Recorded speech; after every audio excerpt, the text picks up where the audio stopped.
That is success. কিন্তু আমরা আসলে দেখা যাচ্ছে ফল ডাউন করে ঘুরে দাঁড়ানো ওই আমাদের ই থাকে, মনোবলই থাকে। আমরা চিন্তা করি আর মনে জীবনে কিছু হবে, আমার মনে নেভার গিভ আপ, এটা নিয়ে যেতে হবে। আর আজকে যারা আমরা সাংবাদিক ভাইদেরকে দেখলাম, আসলে আমি অভিভূত, আমাদের প্রতি আমি আসলে আয়োজনই বললাম কৃতজ্ঞ যে ওনারা কতটা ডেডিকেটেড এবং ওনারা বাংলাদেশ সমাজের মধ্যে কতটা ডেডিকেটেড, ওনাদের ক্যারিয়ারের প্রতি কতটা ডেডিকেটেড। আজকে ওনারা সবাই এখানে সম্পৃক্ত হয়েছেন এবং মূল ধারার সাংবাদিকতাকে সবসময় ওনারা অব্যাহত রেখেছেন।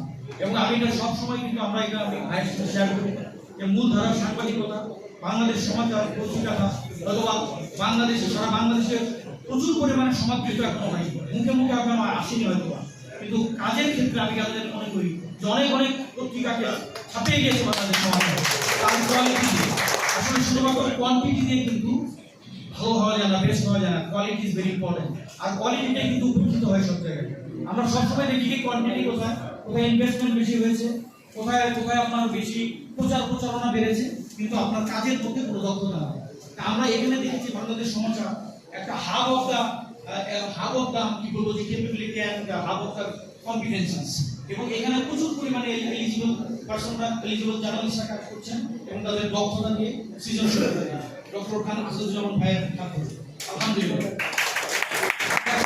বেশি কথা বলবো না, তবে আজকে আমার পত্রিকাটা দেখে খুব ভালো লেগেছে যে আজকে দেখলাম যে নতুন যুগের সম্পৃক্ত হয়েছে দুটি ভাষণ, যেটা দেখলাম শান্তি, সম্প্রীতি ও সম্প্রতি সমাচার।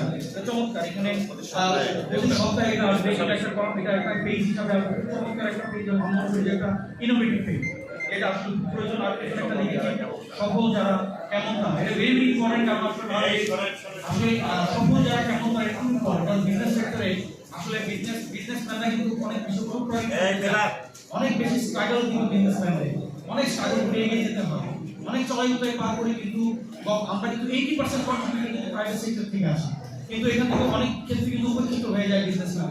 আবার প্রবলেমটা যেটা হয়েছে যারা আসলে নিউজ প্রবলেম। আরেকটা জিনিস আমি বলতে চাই যে ভাইয়ের যে আজকে ওনার যে সাংবাদিকতা নিয়ে ওনার যে কবিতা আবৃত্তিটা এতটাই মুগ্ধ আমি আমি সাংবাদিক, কারো কারো ভাষায় আমি সাংবাদিক, আমি কিন্তু অনেক বলি, এবং আমাদের কিছু প্রোগ্রামের মধ্যে এমন আমি বলি আমি দুটো লাইন একটু শোনা আমাদের কিছু প্রোগ্রামে।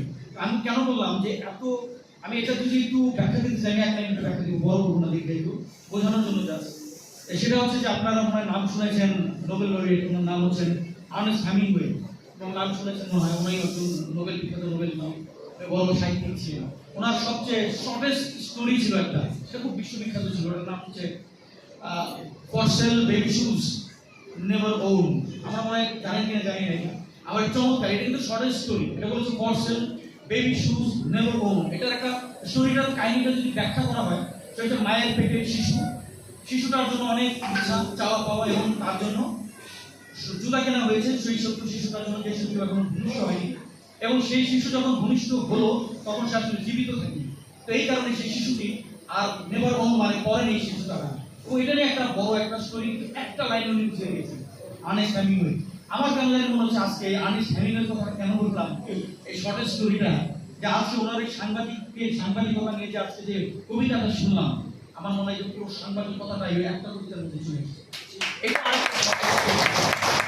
আলহামদুলিল্লাহ, এসে বড় আসলে কমপ্লিমেন্ট আমার দেওয়ার মতো কমপ্লিমেন্ট নাই। তো ইনশাআল্লাহ আমার মনে হয় যে এইভাবে এই কবিতাটা শুনলেই আসলে সাংবাদিকতার ব্যাপারে যদি কেউ একটু এই কয়েকটা মিনিট সময় দেয়, তাহলে মনে হয় তার জন্য অনেক বিশাল একটা প্রশিক্ষণ হয়ে যাবে। বলে না যে sometimes sitting with a wise man is more than a 1 year study. একটা ওয়াইজ ম্যানের সাথে একবার বসা 1 বছর স্টাডি করার চেয়ে অনেক বেশি। আমার মনে হচ্ছে অভ্যন্তরীণ নিরাপত্তা বাহিনী যে কটা আছে স্বরাষ্ট্র মন্ত্রণালয়ের অধীনে, এদেরকে নিয়ে আমরা শান্তি, সম্প্রতি, সংহতি সমাচার, এটা সম্ভবত আমি সংহতিটাকে সেবা করব, শান্তি সম্প্রীতির সেবা সমাচার। হ্যাঁ, কারণ পুলিশের যে সেবা, আমাদের এই শান্তি প্রতিষ্ঠার জন্য পুলিশই প্রধান কাজ করে। হ্যাঁ, তো সাথে আমাদের পত্রিকার সাথে একটা মেলবন্ধন করছি। তো